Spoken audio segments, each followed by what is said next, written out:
Good morning, Manong Chavit. Good morning, Karen. Good morning sa lahat po nakikinig sa programa niyo.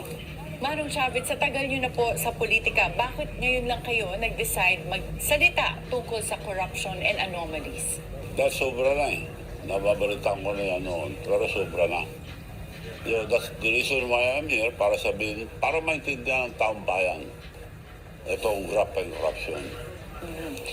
Now, susundan ko lang siya. Ang sabi niya, nakakaya kayo ang ginawa niyo sa flood control. Totoo na may Alzheimer siya, nakalimutan niya, kasama siya. Bakit po siya kasama? Eh, ang daming flood control sa Ilocos Norte. Ay yung mga Discayas, kung walang koneksyon sa Malacanang, paano sila nakakuha ng $500 billion worth of project in 3 years? Na term ni BBM.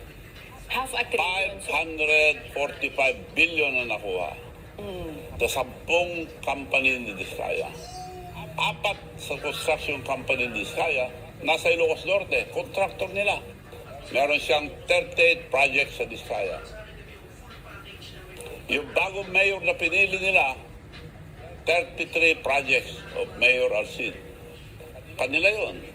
So ito pong sinasabi ninyo na half a trillion, so over mga 500 billion pesos. Andito linigay nyo pala yung total.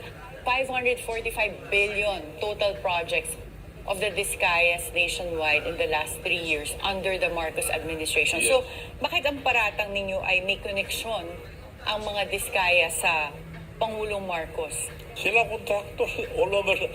Paano makakakuha isang... Kami na sa construction ng tatay ko, contractor pa nung araw.